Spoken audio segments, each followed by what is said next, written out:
Hello, hello. Welcome back to the Story Darlings podcast. I'm Sandra. And I'm Tara. Tara, we have a bonus episode today. What are we talking about? Well, Sandra almost said the word season. We are talking about season 1, hopefully, of many more to come of Maxton Hall. So it is a German-based, right? Like, I think that they are technically in Switzerland, from what I can tell, of like actual Maxton Hall. Some of it, yes. But it is German.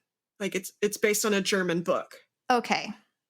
These books, as Tara said, they're German, but they're translated in Estonian, Italian, French, Spanish, Portuguese, every language under the sun except English. And I want an English translation so bad.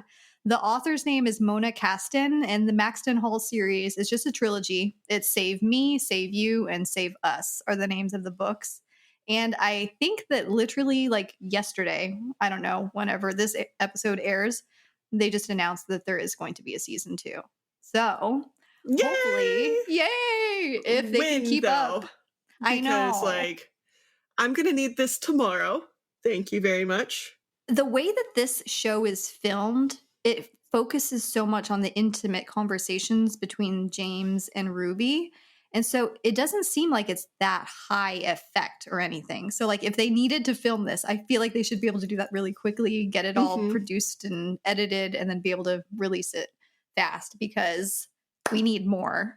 And dubbed because they speak. And I'm fairly certain I don't know what they're speaking, but like German. I could understand parts of it. So maybe I can read this book. Well, good for you. Because I could not. I'm like, I know what she just said. I tend to watch everything with subtitles. But the thing is, because it focuses on just the micro expressions between the two and the intimate moments, you don't want to be looking down reading subtitles. Like you want to be focused on the characters. So I begrudgingly watched it with the dubbed English, which just made me cringe sometimes. But I feel like I need to just binge watch it again and maybe I can focus on something other than, I told Sandra this because I binged it the night it came out. Like Sandra sent it to me and I'm like, oh, okay, yeah, that's right up my alley. And so I binged it the night I was procrastinating reading. This is why like everything's been delayed. So I binged it. And then I sent Sandra, I just binged that whole show because there are only 6 episodes, right? So it wasn't like that much. And Sandra was like, okay. I'm like, it reminded me a lot of Cruel Intentions. I can see that. Yeah. With the main character, James, is this really rich guy. His family has been making clothes for like the royals and the nobility of England forever. And he's the quintessential like snobby rich dude, right? Like you get abs. Those vibes. Yes. The first scene you see him, it's like a pan of like over him and his bed with like a barely there sheet over his crotch area, and it's riding low. I was like, are they going to keep going down? Like, what kind of show is this, Sandra? You know what? It was very, very low. It was very, very close to showing some like it was rated R things. But you know what? I mean, I don't know what this says about me because I kept getting targeted for ads about this. But like I saw the washboard abs and just the setting and it being enemies to lovers. And I was like, oh, Tara would be all over this. So that's like, I immediately sent it to you. And I didn't think that you would be like watching it ASAP. And you told me like you were already like almost done watching the entire thing. And I was like, okay, I guess I need to hurry up and read and then watch it. But I did it in the reverse order. I watched and then I read. Like I'm having like a hard time with like my motivation lately. Yeah, and so I'm like, I can watch this. And then I got sucked in. And it does suck you in. So the main characters are someone named Ruby Bell, who is your, as Tara said, quintessential good girl, comes from a kind of not well-to-do family. Her family has a lot of debt. Money is like very tight. She has a sister who's way into fashion. She's like a little fashion blogger. And then she has to work for every ounce of success and opportunity that she can get. So she's trying to work on getting a scholarship to Oxford. And then meanwhile, there's the Beaufort family with twins James and Lydia. and Mhm. they have an interesting dynamic. So literally the beginning of this movie, as Tara said, is like pan down the washboard abs. James has just had a one night stand with someone, or maybe just, a regular fuck buddy, whatever. But we don't see her ever again, so I think it's a one-night stand. It kind of looked like that one chick though that the father was trying to hook him up with. It almost looked like Oh, her. okay. I went Maybe. back. I was like, it could be her, but I don't know. I just found her kind of gross. But anyway, Yeah. so there's like a party going on, which is basically members of the lacrosse team, and James is like the captain of the lacrosse team. And there's like, oh shit, Lydia is like, she had like a mascara running down her face. And you want to get into why? She is very worried because Ruby Bell just caught her doing something that would then piss off her dad. And we don't find out what they like right away what they were doing because we see James go like ape shit on Ruby, and Ruby's like, I don't want you anywhere near me. Like, I don't want your money. I don't want anything I to do with loved you. Just her. go away. And we find out that Ruby had caught Lydia with her teacher in a compromising position, to Yes. say the least. And we hear that Lydia has been a little unlucky in love, where like one of her ex-boyfriends had to be paid off because he was gonna show the not like revenge porn pictures of her Yes. basically. And so she's been in some hot water already, and she's like, he's gonna be so mad at me.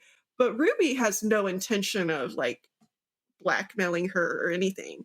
To No. the point that Ruby had been like, the reason Ruby went back or saw them was she was going back to give him another piece of paper for a recommendation to Oxford, the teacher. And when she saw that, she immediately said, no, I don't want your recommendation. And he's like, I wrote it before you caught me. And she's like, yeah, but I don't want any kind of a taint on this if anybody finds out that I caught you doing something and didn't tell, you know? And so she's like, I'm not going to tell, but like, I'm going to go get somebody else to do this. So she has like a backbone and a high sense of integrity. Yes, that's one of the things I loved about her was her moral compass. And we see her to kind of exercise that over and over as the Hmm. series goes on. Enemies to lovers is a favorite kind of romance trope to me. And the way that this, little series did it was so well done. And Hmm. slowly, I mean, you said it's only 6 episodes, but it's like they don't waste any time. You see episode to Mm. episode, all of these traumas start bubbling up to the surface. Obviously, there's something really distressing that happened to Ruby's family and something that she has trouble getting over and still has nightmares about. And there was just so many scenes where these little glimpses were shown from James's experience of life and growing up in the Beaufort estate, and then Ruby's with her family dynamic. And it just made me feel all the feels. Well, and you see also like this school, like Ruby is a scholarship kid. Like, there's no way she would have been able to get into the school without being insanely smart. And she says multiple times that she wants to be invisible because if she is seen by these people, they will create havoc for her and she will never get where she wants to go. So she has lived her life trying to be invisible. And the only person that she is like really good friends with is somebody who her dad lost their fortune. So she was there, and she was there because she was a rich girl. But then her dad lost her fortune. So she like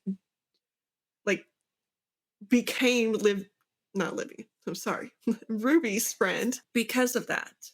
Yeah. And so she also has like this little chip on her shoulder that like everybody thinks they're better than me Hmm. and they're not. And like nobody would have been my friend, blah, blah, blah. And we see if anybody is up in their English royalty, the school that they play in one of their like lacrosse games is Eton College, which is where Prince William and Prince Harry and like all of them went to school. And so these are very like mixing with royalty students. Yes. One of the early scenes where I just really, really, really loved Ruby is when James approaches her at school with a stack of money and then Mhm. brings out a second stack of money, trying to buy her silence in catching her with the teacher whenever she never planned on telling anyone anyway. And she just kind of like drops the money and it's like raining bills. Well, she doesn't even just drop it. She She's like makes it like I, she it's like does something that confetti. like like deck of cards it, like when you're shuffling and like Yeah. yeah, she like runs her thumb over it and it just like flies up in his I mean, face. I don't know how she made that happen, realistically speaking, but the cinematography for that scene and just the way they had like them in profile with that Mhm. happening, I just it was so good. But this kind of spurs weird, like this weird like little not a rival relationship, but this Back is and like forth. the enemies thing between the two of them because he has never been rejected by some no name so and so before, and he's not gonna Mhm. like accept He's that. not gonna take that lying Uh-huh. down. And then since she already rejected her first professor's, letter recommendation, she decides to go after this hard ass whose recommendation would be worth a lot. And he is a hard ass and it's just, Well, it's the headmaster. It's not even just like another teacher. She's like, well, the only person that I would like get a better one from is the headmaster. And so she goes after him and he's never once wrote a recommendation. yeah, no one even bothers. And she's like, you know what? I'm going to bother. I'm going to try. So there's like this little open house type of thing for the college for people Yeah. to like see. And It's this a scene welcome had week. me. So it's got the Yes. parents like who are just now dropping off their kids to this prestigious school, right? Like these are like Mhm. kings and queens and whatnot, dropping off their little sweet babies. The headmaster essentially tells Ruby, if you cannot embarrass us and, represent us really well, I'll think about it. And so everything is going well. And then it's like all of a sudden the strippers come out. And this was like one of the funniest things. And they even like pull him over and have a stripper giving him a lap dance. And he's just like, get off of me. I Shut it was down now. laughing. I was laughing so hard. Everyone just looked deeply uncomfortable. And so he noticed, though, or somebody noticed that James was a part of that. And so he Mhm. pulled both Ruby and James into his office and he's like, okay, you're off the lacrosse team and you are on thin ice. Like the next one better be great. It better go off Mhm. with no hitches. Mhm. And so they have to work together. Yes, which just kind of levels this up even more. And mistake me if I'm like, correct me if I'm mistaken, but didn't the father Mortimer Beaufort, didn't he also pressure the headmaster into getting him off of the lacrosse team Well, no. entirely? So he didn't do the headmaster, but he told the coach that he is not allowed because he Yeah, knew yeah, yeah. James would like go to the coach basically. And James still went to practice even though he was told. And he's like, I'm a Beaufort. You can't do He's like, anything the to me. rules don't apply to me. Yeah. And so he said that basically to the coach. And like the coach is like, it's my head that is gonna like get chopped off if you continue this. And he's like, well, I'll just have my dad go to the headmaster. And the coach is like, it's your dad who told me not to let you practice. Mm-hmm. And like there's this flashback scene with him and his dad, and it was so cute. And so I thought like they had a really great relationship. And then like the dad of present day, like something happened because he's a douchebag. Was it the chess scene, the flashback? Uh-huh. Yes. It had me fooled as well. I was like, "Oh, he's a very wealthy man, but he's doing good things, trying to teach his shitbag son to, have Yeah. some values." And no, they totally fooled us No. with him. That's how I like how this show revealed all of these intricate layers to people and all of these traumas, though. I don't know what this character's name was. I'm just going to call him Harry Potter because that's what he looked like. But he has like the biggest crush on Ruby, and he's a Uh-huh. part of that event committee with I her. think James calls him Harry Potter too. Oh, okay. So Harry Potter. Um, so the headmaster is basically like, okay, Ruby, James are going to be working together on this charity fundraiser type of event that's happening. Very important that, we're represented well. Don't fuck up again. You guys need to work together. So they're like planning on what theme to do. And so Harry Potter is just like, let's do a black and white theme. And just being really boring. But he has like this poster made already and he's so proud of it and awkward. And then James is just like, no. Yeah. Well, I mean, to his defense, the poster was very, very plain. And I loved James's take on it. He's like, we can even add some of that Alfred Hitchcock thing that you have going on over here. I was like, I love that. That was so funny. Like, James is pretty funny when he gets his own character in, because I think he was like, much like all of these guys in all of our books so far have been like guided by their dads and like have been pulling in some of their dad's personalities. And then when they branch out into their own personalities, they're not as horrible. Right. Yeah. And I think that happened to James. Like, he was trying to be like his dad and imitate his dad. And that was very inauthentic to him. And once he became himself, like, there were a couple scenes like him jumping into the pool after his friends played a trick on her, which, like Sandra said, there are some like emotions, especially around water for her, because her dad is paralyzed, and the reason he's paralyzed is they were on a boat and she fell in, and her dad was trying to save her and got hit by a boat, and so now he's paralyzed. And so she has immense grief and has based her life around making it better for her family because she feels like that was her fault. Yeah. And so when she was thrown into the water, she has like this PTSD episode, and he jumps in after her. And that's when her friends also figure out that there might be something going on between them. And it was just so cute. And to see him like comforting her in the car, I was like, yes.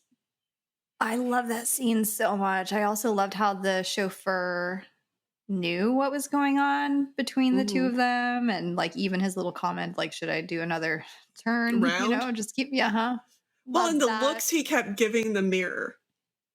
Like, he's like, hey, I felt bad for the chauffeur. Yeah. Like, ugh.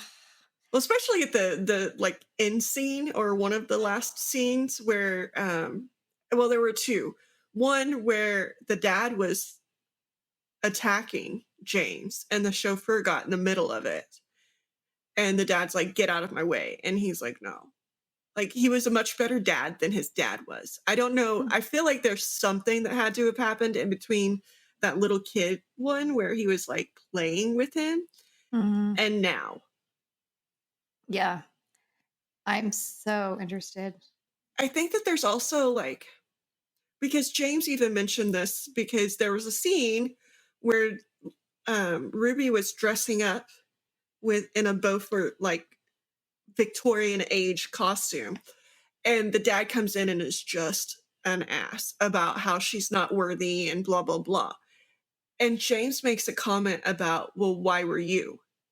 And you see that it was his mom's dad's company, and that like really his dad's not a Beaufort.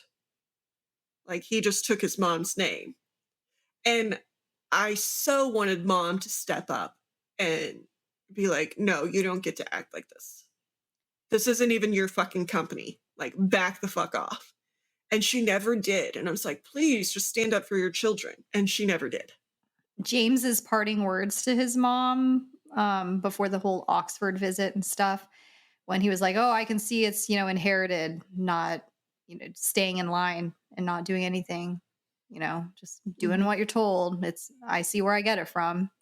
And then she has the stroke, and like, talk about cliffhangers for this series, because I was just like, what? And then the father just he's carrying on, just completely absorbed with like, oh, stock prices, like valuation of our company still. I'm hoping that she did stand up for them in her will, because that's her company. That's not his dad's company, right? I'm hoping she kicked him out in the will. I'm hoping she left it all to her children. Hopefully. That's the only way she could redeem herself because I was so Yeah. sad and upset, like disappointed with her as a character. Yeah. And Lydia, I found really obnoxious in the beginning, but then I started like really coming to understand like where she was coming from. And Mhm. after, because at face value, the relationship she had with the professor was just a total no-no. But when you learn that they met very like before school and they had no idea who each other were and they were very much connected before all of that, then I was like, okay, I can understand.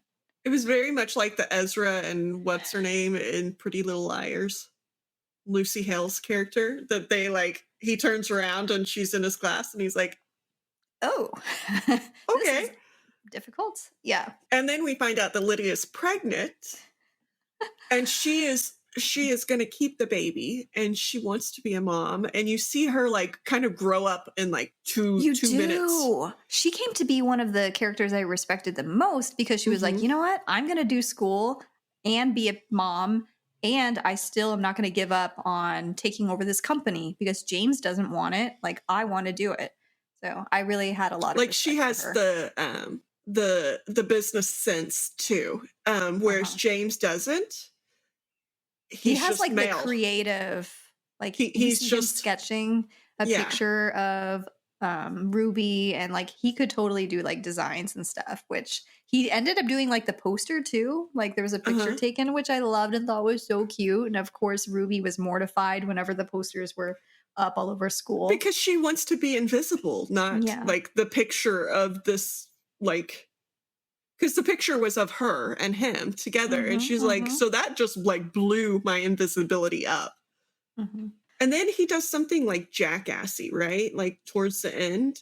And she gets mad at him and like sends him his birthday present back and says, fuck Yeah, off, but like basically. in his defense, Mortimer Beaufort was like, if you don't call things off with her, I'm going to make sure she never gets into Oxford and that their Hmm. house is repoed, basically. So James was just like, well, I mean, he But didn't he have to didn't do it in the have to way he do it in a did. way. Yeah. He could have communicated with Jinx. her and told Jinx, her. because like we said the same like exact thing. He didn't Yeah, have to do it the communication. way.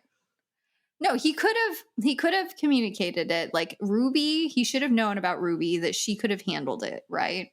That's one Mhm. of the things that always drives me nuts is when a man withholds information whenever they should just give that decision to the woman or the Mhm. young lady, whatever.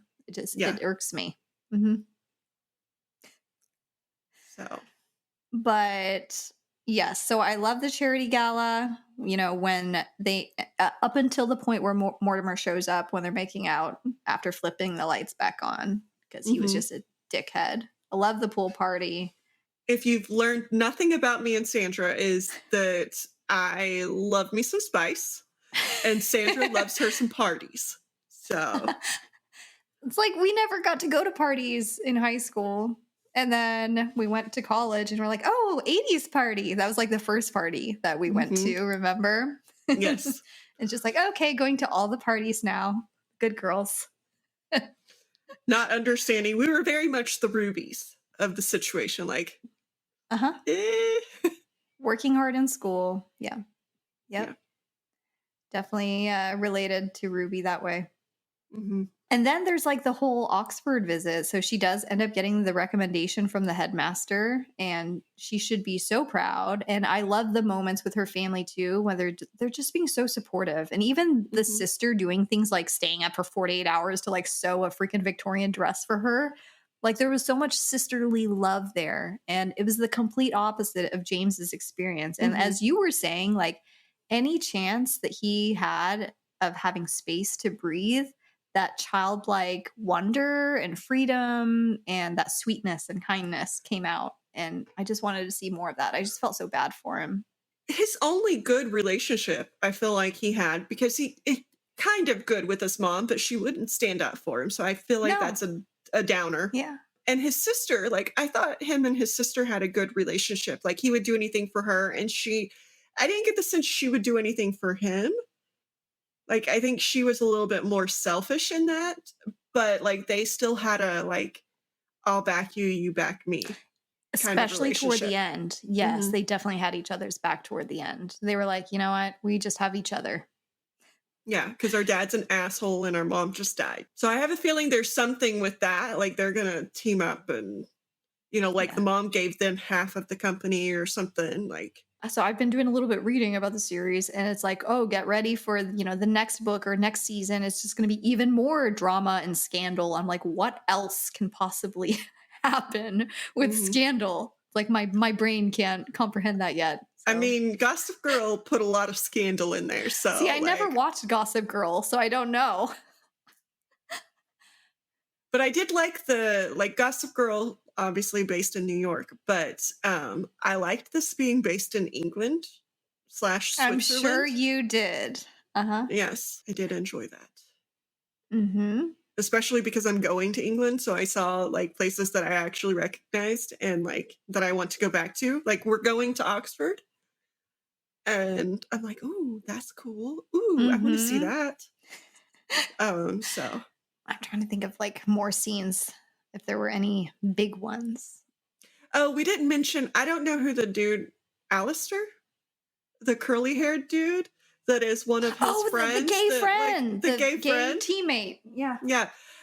He was adorable because he was the first one to like really let Ruby in.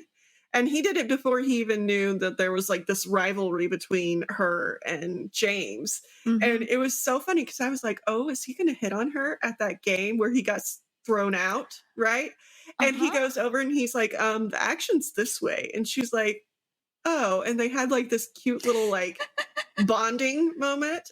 And then he like watches her and I'm like, oh, he's so gonna hit on her. And I even felt like James was a little bit jealous. He got sidelined because he was Yes. distracted. And then it turns out this dude's gay. And I'm like, why was he jealous? He would Yeah. like he obviously knew his friend was gay. Mhm. So like I why felt was for he the jealous friend that his too. friend was talking to her? I'm glad you brought that up because the scenes where he was trying to come to terms with his feelings and wishing that things could work out between him and the other guy, especially when they're on the Oxford visit, I Mhm. really wanted to see more of that. So I like them as friends for James. And you brought up like sex scenes, but like obviously they had Ruby and James had rooms across from each other while they're visiting Oxford, and I kept hoping like come knock on her door, something. But then they had that sex scene and I was like they showed her like her top and it kept like scrolling down. I was like, are they going to show like her? Because this was very explicit. It was very European style, I Yeah. guess. Yeah. Yeah. And that was another, like, I think James got pushed a lot with his jealousy because that was another scene that, like, I think his jealousy got a hold of him because the little dude who was leading the Uh-huh. like interview sessions or whatever was hitting on her. And James is like, shouldn't you be going for your own age kind of thing? And like, aren't you supposed to be doing something? And Uh-huh. so he was getting very jealous that this guy was hitting on her and Mhm. like taking her out and like showing her Oxford and stuff. And Which he was cute in his own way. I hate to say this because I love James, but he was much more on her level. Like he was Yes. not a rich kid. He got into Oxford on his own merits. He was very much the male version of Ruby, right? Mhm. Very cute, very tall compared to Ruby though too. Mhm. And he was showing them around and stuff and I liked him a lot. I thought he was really cute. But then James, like, oh well, the business school's better, and you're sucky, and like his jealousy just got the best of him, and I thought that that was hilarious. Every debate between Ruby and James, whether it was back at Maxton Hall or at Oxford, it was just like people would turn around and look at them like, okay, what is going on? Because there is some drama happening between these two. Did you get like I got the sense of like Tessa and Hardin with that, like in Yes. their first Mhm. like bickering matches, like in class about Mhm. Darcy. Yes. Maybe Yes, that's why I like it so much. yes, I got very much After series. Man, I it's going to be a long time before we get a next season, but at least we're getting one. So, yes. I had not seen that, so that is good news. Hopefully, with more Prime Video, like the adaptation popularity, we will get an English translation because as soon as that is done, I am going to pick them up and read them. And I'll be Yeah. curious to see like how faithful it is to, the show to the books. So. Yeah. And I mean, obviously there's 3 books, right? So like we will have seen what is going to happen on season 2 already, which, I like that. Yeah, it'd be nice because I cannot wait. But this does Mhm. have me interested in Mona Kasten as an author because I know she's written some other stuff. Like I think there's a duology floating around out there, but I'm like, maybe these are translated. So I haven't checked into that yet. But now I'm like, if I like this, maybe I'll like some of this. Yeah. So we'll see. But so glad that we watched this one and could talk about it together. Yes. Good vibes. Yes. So this was your very first extra episode kind of thing. Not really a book club book, obviously, because it's not a book. So expect some more. Expect some more. Maybe I'll take some video of Oxford or something like that when we go, so you can Yes. see. Technically, we also talked about the idea of you Oh, movie. yes. So not your Yes. first one. But I already forgot that, more apparently. of this. More of Yes. this. Maybe So we'll fun. finally get David on here. We can play a which character are you with him We or know something. we know who he is. Love you, David. Anyway, so hope you enjoyed this discussion of Maxton Hall, which is streaming on Prime Video. And now we'll just sit here and twiddle our thumbs until season 2 drops. Yes. We've got nothing else to do. No books to This read. is their life. Nothing. Nothing going on in our personal lives. We're just going to sit here. Yep. Patiently All right. waiting. We're going to cut this off now. Okay. We'll see you soon. Bye. Bye.